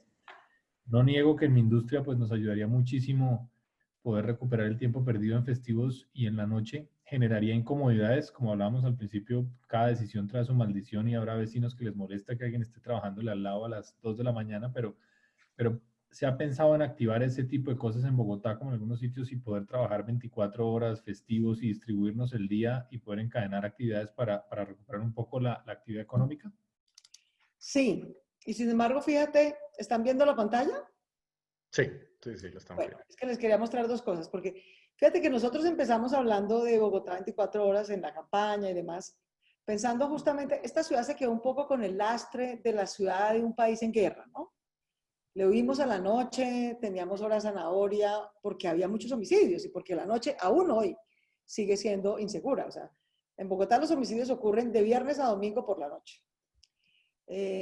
Más pues que teníamos conflicto armado, más que las FARC. O sea, una cantidad de factores en los que la noche era como vedada, era como oscura. Esta es una ciudad que se cierra a las 10 de la noche, lo cual es muy loco. Nuestro sistema de transporte masivo se cierra a las 11 de la noche.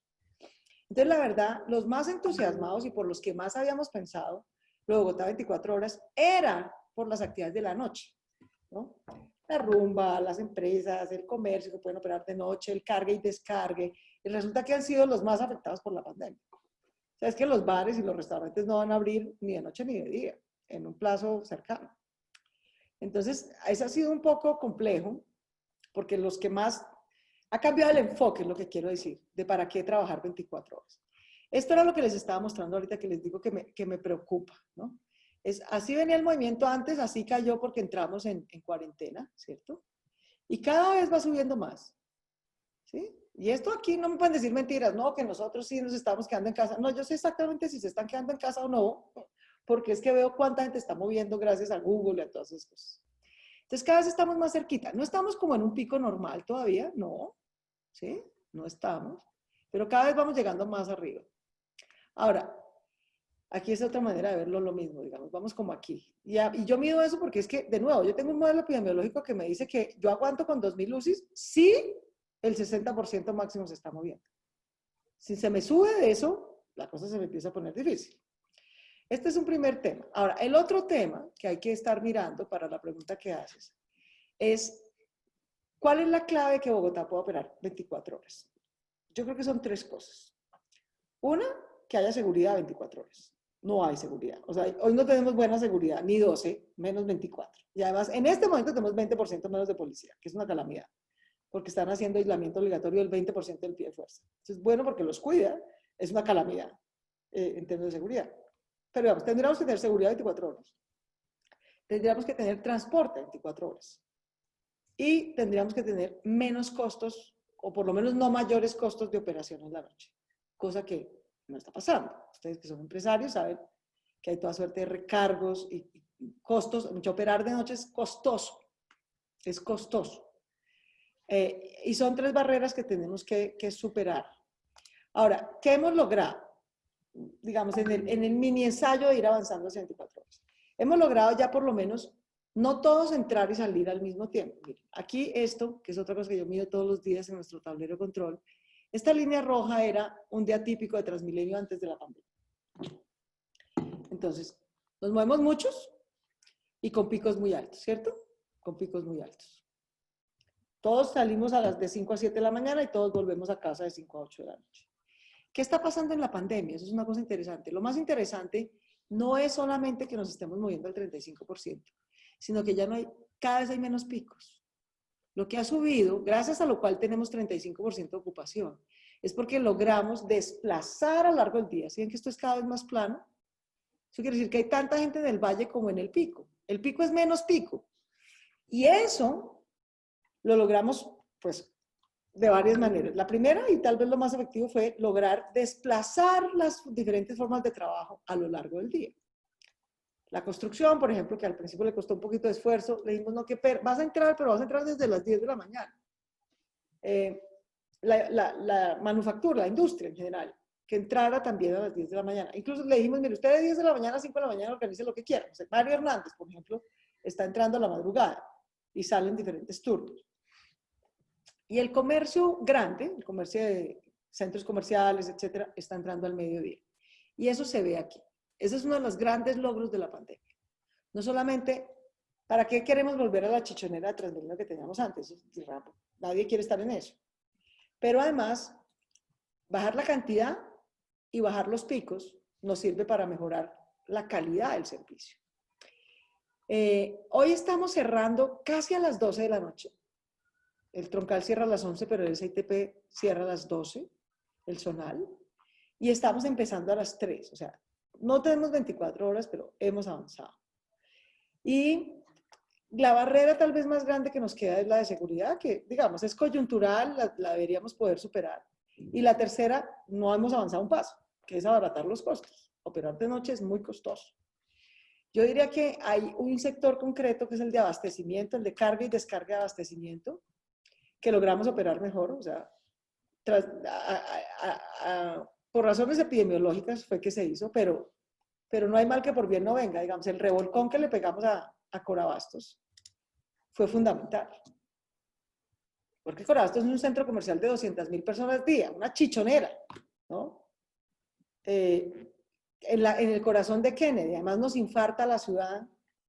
Entonces, hoy a Corabastos lo tenemos 50% menos de gente de la que iba. Eso es un logro increíble, pues nos ha tocado pasar por unas negociaciones durísimas, pero ese logro además debe pasar, no debe quedarse ahí.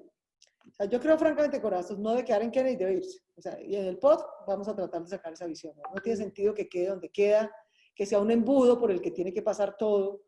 Lo lógico sería que tuviéramos por lo menos 3 centrales de abastos al norte, al occidente y al sur de la ciudad-región. Sería mucho más lógico que tener un embudo en Kennedy. Pero eso además implica, no solamente eso, sino transformar el carga y descarga, incorporando las plazas de mercado, las entregas a domicilios. Y estamos avanzando un poquito en ese esfuerzo. Por ejemplo, vamos a hacer una mercatón, porque además es que ese embudo es malo urbanísticamente, es malo en términos de movilidad, pero además es malo en términos de precios. O sea, los señores de Corabastos son unos exprimidores de rentas a los campesinos, a los que les compran a huevo y a los tenderos a los que les venden caro. Y ese poder de oligopolio que hay ahí, hay que romperlo, hay que romperlo. Y hay que romperlo también en parte promoviendo lo que vamos a hacer el 18 de julio, que es una mercatón, que es, ¿por qué no montamos una plataforma digital y física en la que los hogares le puedan comprar directamente a los campesinos, eliminamos intermediarios y mejoramos precios? Y además no pasamos todos pues por Corabastos, que no es epidemiológica ni económicamente interesante. Entonces, vamos dando pasos, pero debo reconocer que todavía nos quedan barreras grandes para resolver. Perfecto. Voy a darle la palabra a Marta Lasprilla. Marta, adelante, tienes el micrófono abierto. Gracias, Daniel. Claudia, un saludo especial. Y entiendo, Claudia, que una cosa que destapó la pandemia fue la aparición de una impresionante pobreza oculta y de pobreza que ni siquiera estaba registrada en el censo ni en el CISBEN. Y eso creo que ha sido ha tenido impacto para todos ustedes. Pero la oigo hablar del programa Ingreso Mínimo Garantizado y me imagino también que la mecánica y que que el distrito no estaba preparado para eso, y me imagino que la implementación de este programa va a ser todo un reto, y no sé hasta qué punto está pues avanzado, aunque entiendo que este programa ya llegó para quedarse, lo cual me parece interesante oírla sobre ese tema. Pues de hecho era lo que te contaba ahorita de Bogotá Solidaria en Casa, o sea, es lo que más ha avanzado. O sea, nosotros pensábamos hacer ingreso mínimo garantizado desde el año entrante. Resulta que nos tocó hacerlo ya. Ya, porque nos tocó mandar a cuarentena a la gente que iba a perder ingresos, que no iba a poder generar ingresos, que entonces cómo comía en marzo. Entonces, esa es una de las cosas positivas de la pandemia. Y es que el ingreso mínimo garantizado arrancó siendo Bogotá Solidaria en Casa. Ya ha llegado a 541 familias. Nosotros no habíamos bancarizado, la alcaldía de Bogotá no había bancarizado nunca a una familia, nunca. Eso no estaba en sus planes, ¿no? En 3 meses bancarizamos a 346.000 nosotros, la alcaldía. Y ya le hemos girado 2 veces. Entonces, digamos que ese avance de Bogotá Solidaria en Casa ya es la base de ingreso mínimo garantizado. O sea, ya hicimos eso en 3 meses, pues en 4 años vamos a hacer dicha, ¿cierto? El reto es el que tú dices, o sea, ya el reto, ya logramos superar la mecánica, identificar la familia, bancarizarla, girarle, saber. Ahora tenemos que ir un paso más allá, que es identificar, empezamos por lo obvio, si ven pobreza extrema y pobreza. No hay un censo real de pobreza oculta, del típico que ni está en el CISBEN, ni es estrato 1 y 2. Y está teniendo un deterioro de ingresos duro, que lo pone en condiciones de eso que nosotros llamamos vulnerabilidad. Eso es lo más cercano a pobreza oculta que tenemos. Pero no tenemos realmente nada confiable para medirlo. Entonces, ¿qué vamos a hacer? Vamos a hacer con el DANE una encuesta multipropósito del último trimestre de este año, que nos diga de verdad cómo queda en términos de pobreza extrema, pobreza oculta y pobreza la ciudad. O sea, pobreza multidimensional, pobreza monetaria y pobreza oculta. Que nos dé un censo real y actualizado, después de haber pasado el año más difícil, cómo queda esta ciudad. Eso lo vamos a hacer al final de año, de este año, con el DANE, para que nos dé el universo. O sea, ya luego vendrá otro problema, que es cómo cubrir ese universo, ¿no? Nosotros en principio tenemos plata para 350.000 familias. Habría que ver cómo logramos, digamos, combinando herramientas con el gobierno nacional, etcétera, llegar a más. Pero ese es nuestro desafío. O sea, esta es una de las fortunas de la pandemia, mejor dicho. El programa de ingreso mínimo garantizado nos tocó arrancarlo, pero en bombas, pues, en marzo. Y es lo que más ha avanzado en implementación, mucho más. Gracias, Marte. Gracias, alcaldesa. Voy a hacerle una pregunta que recojo del chat y después le damos la palabra a Jairo Gómez. Voy a unir preguntas que tienen que ver con sectores que han sido impactados, pues digámoslo de una manera mayor, como los restaurantes, los servicios turísticos y modelos similares. Y nos hacen preguntas que tienen que ver cuál es como la visión que tiene la ciudad en términos del sector de restaurantes. La semana pasada estuvo aquí Harry Sazón contándonos un poco las dificultades. Y adicional, ¿qué va a pasar, digámoslo, o cuándo será la fecha de reapertura gradual del aeropuerto y cuáles serán las restricciones y primeros vuelos que podrá tener la ciudad? Miren, esa es otra cosa, muy buena pregunta, porque ustedes a veces ven, digamos, las tensiones que hay, pero yo, entre más veo los resultados, digamos, más me convenzo. Ustedes tengan la certeza que aquí nunca hacemos nada con capricho, ni es por montar una competencia con el presidente, ni es por quién es más importante, sino porque nosotros tenemos evidencia de que si no hubiera sido secuencial, todo no podía empezar al tiempo. Y gradual, por ejemplo, desplazar los horarios, etcétera. Yo todo el tiempo tengo en mente eso que les estoy diciendo. Yo tengo un modelo epidemiológico que me dice que yo no puedo tener más del 60% de Bogotá circulando en calle, porque si no me revienta. Entonces ya no me necesito 2.000 UCI, sino 4.000. Y todos sabemos que no va a haber 4.000. Y yo no puedo volver, yo puedo hacer un pico y cédula, puedo hacer un pico y género, pero no puedo hacer un pico y UCI. ¿Sí? Porque eso es la vida de la gente. ¿Ya? Entonces, por eso insisto en las riendas. Entonces, restaurantes, por ejemplo, esa es de la cosa más dolorosa que nos va a tocar. Casi un 20% de la economía de esta ciudad depende de servicios como los restaurantes, los hoteles, el entretenimiento. Y no existe la menor probabilidad de que los podamos volver a reabrir como los conocíamos. Ni en un mes, ni en 2, ni en 3. Entre más estudios salen, estudios de casos. Obviamente esta pandemia, digamos, ha desatado una cosa de investigación epidemiológica y sociológica, en fin, súper interesante. En todo el planeta Tierra, ¿no? Si vemos ahorita en Estados Unidos, por ejemplo, en Texas, en New Jersey, en ciudades que reabrieron y reabrieron restaurantes, tal vez lo primero que les tocó echar para atrás fue restaurantes y escuelas. Que no aguantaron el contagio que les genera. Ahora, nosotros tenemos una ventaja que tal vez a ellos les hizo la vida más difícil, es que justo, como estos son países, digamos, del norte que tienen estaciones, justo los cogió la reapertura en verano. Entonces, ¿qué es ir a un restaurante? Es ir a un sitio cerrado, con aire acondicionado recirculando. O sea, esa es la receta para contagiarse, pues, ¿no? Esa es la receta para contagiarse. Nosotros no tenemos el problema del verano y el aire acondicionado, digamos. En ese sentido podemos tener un chance de oportunidad. Pero es muy doloroso porque para Bogotá es un enorme costo no poder reactivar pronto y full esos sectores. Eso es sacrificar 20% de su economía. 20%, eso es una calamidad. Entonces tenemos que empezar a pensar que como no, y eso no va a acabarse en 2 meses, ni en 6, ¿no? Tenemos que empezar a pensar cómo es viable empezar a pensar eso. Yo no he dicho nada en público, les pido que sean cautos, pero cada cosa nos ha tocado pilotearla, ese ha sido parte del éxito. Cuando íbamos a abrir construcción, hicimos un piloto con unas obras, para aprender, porque nadie está ensayado. Todos los protocolos se ven divinos en el PowerPoint, pero vaya y hágalos, ¿no? Hay cosas, por ejemplo, que yo creo que están en los protocolos que no sirven para nada. O sea, tómele la temperatura a la gente. Debíamos borrar eso de los protocolos, ¿no? Según las tomas de temperatura, todos en esta ciudad tenemos hipotermia, ¿no? El señor que vende, los piscos que venden, los termómetros esos, ¿no? Se han hecho el negocio de su vida, eso no sirve para nada, ¿no? Eso no nos ha dado ninguna herramienta. Ese es el tipo de cosas que debíamos borrar, por ejemplo.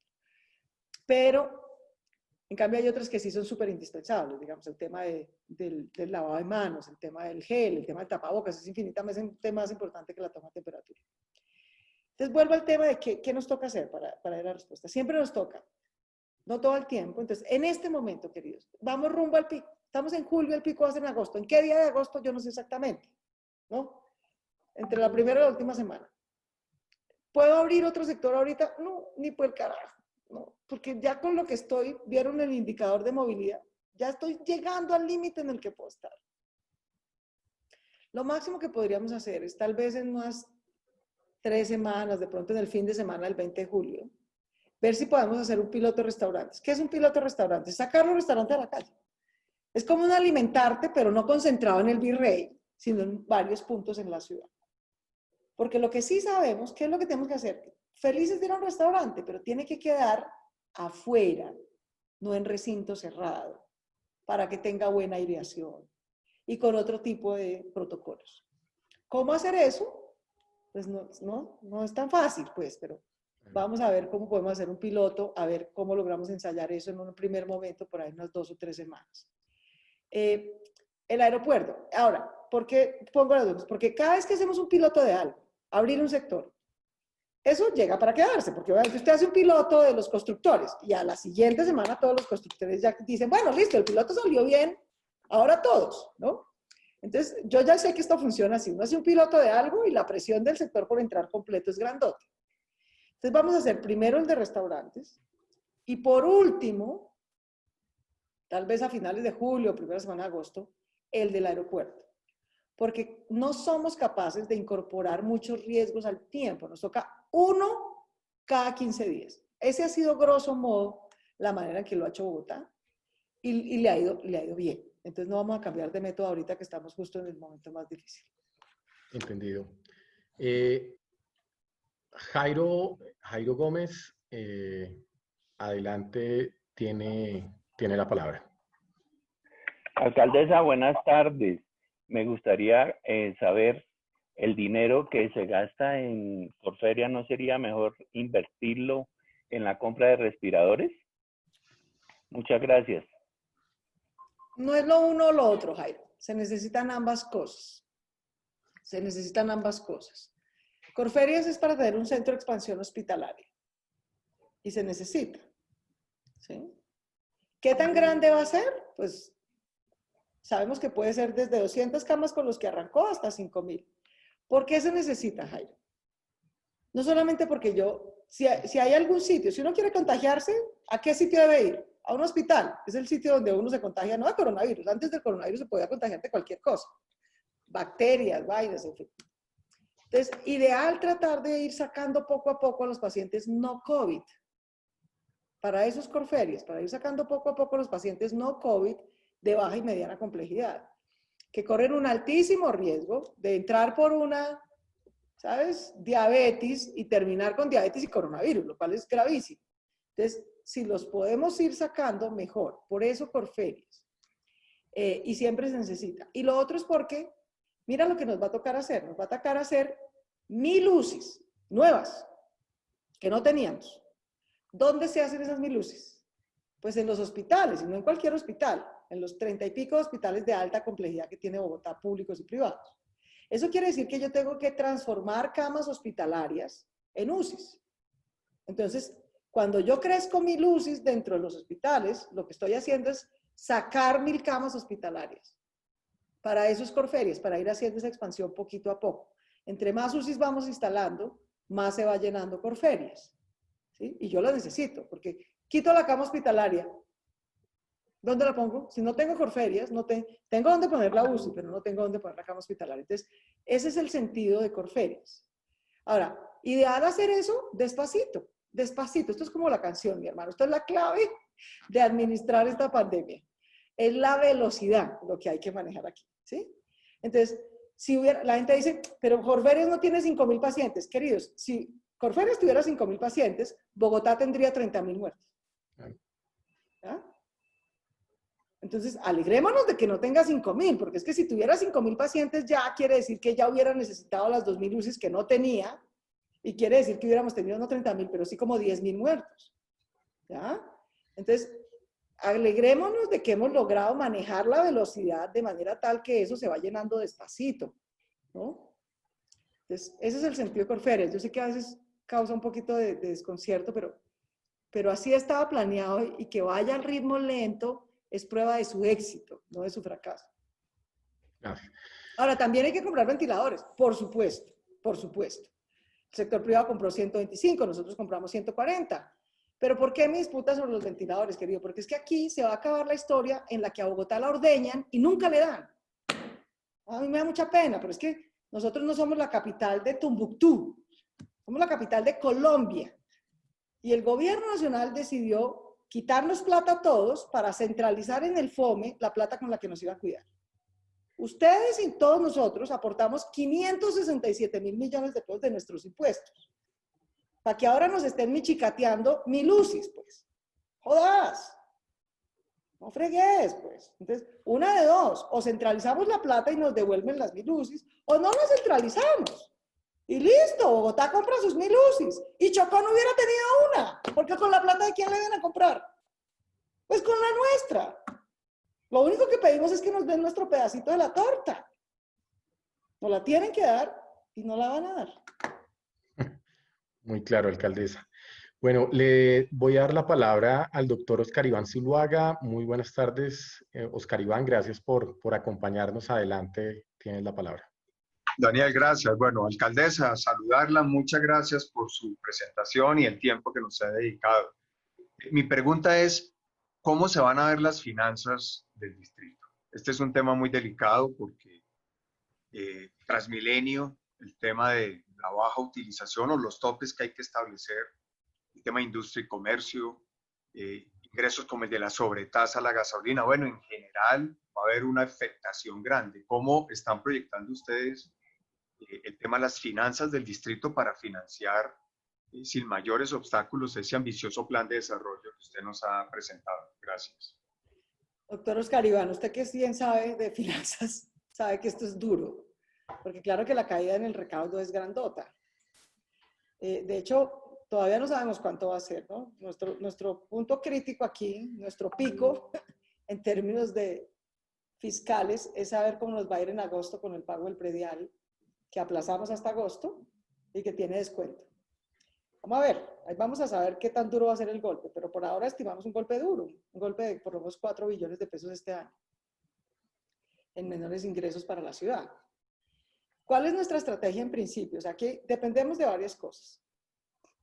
Uno, de cómo planeamos la reactivación del año entrante, por eso es tan importante mantener todo lo que podamos, con todo el cuidado, la ciudad funcionando todo el tiempo, es lo ideal, ¿no? Porque con eso pues va volviendo a recuperarse. Primer paso. Segundo paso, confiar. Por fortuna Bogotá tiene mucha mejor situación fiscal que la nación, entonces tenemos, digamos, nos han respaldado la banca y los que hacen, digamos, indicadores sobre la ciudad, tienen un nivel de confianza en la ciudad, en sus indicadores, en su capacidad de endeudamiento.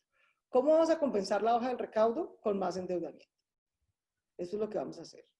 Y de hecho ya lo empezamos a hacer este año. Con más endeudamiento y con la administración de vigencias futuras. Esa es una parte del plan. La otra parte del plan es tenemos un hueco grande en los sistemas de transporte masivo. O sea, si el gobierno nacional no entra a cofinanciar la operación de los sistemas de transporte masivo, cosa que nunca ha hecho, nos quebramos los 8 sistemas de transporte masivo del país. Entonces, ese es otro, digamos, tema duro que ya hemos conversado con el ministro de Hacienda, que requiere que hagan, digamos, cofinanciación no solo de nosotros, sino de los 8 sistemas de transporte masivo. Entonces, entre cofinanciación de operación que nunca se había hecho, pero va a tocar hacer ahora, y una parte de cupo de endeudamiento que nos suban. Nosotros tenemos unos techos relativamente bajitos.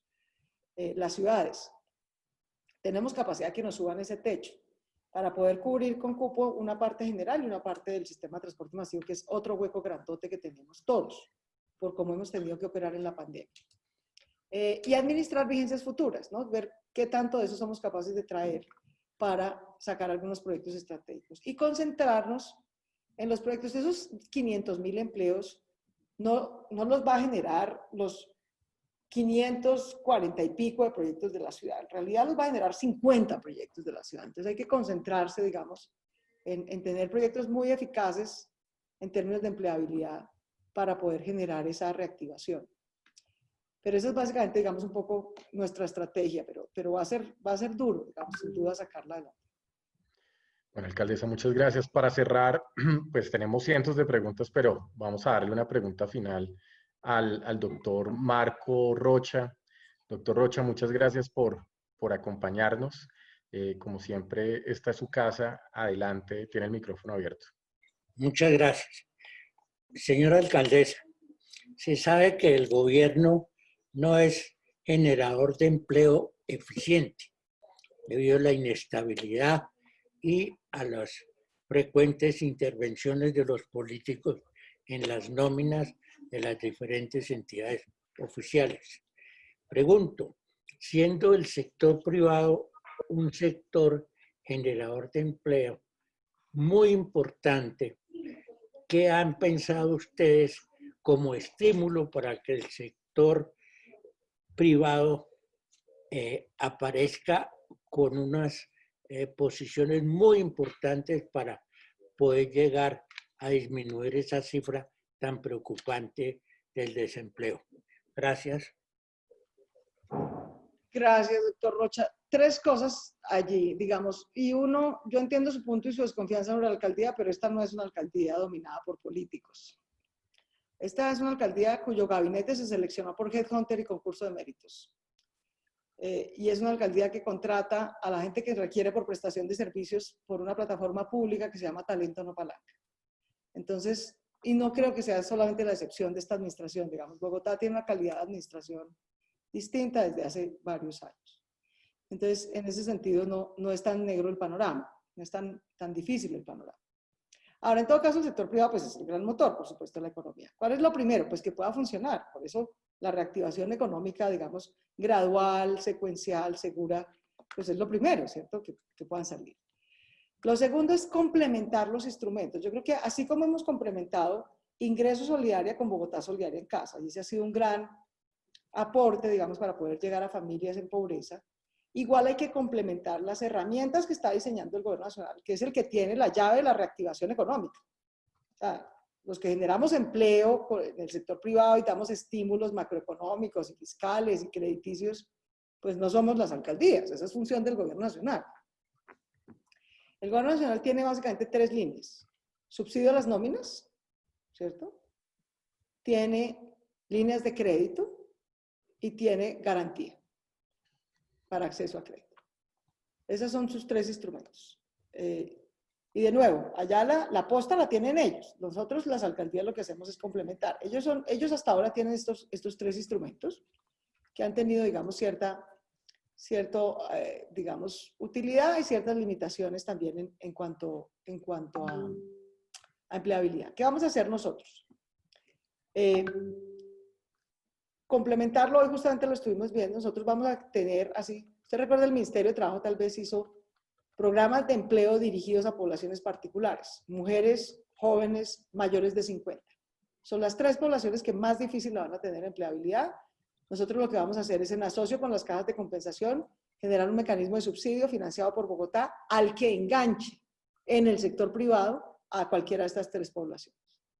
Eso es como el programa de 40.000 empleos, por ejemplo, que se hizo en su momento en el Ministerio de Trabajo, algo de ese estilo, fue muy exitoso en su momento. Esa es una herramienta que nosotros vamos a tener.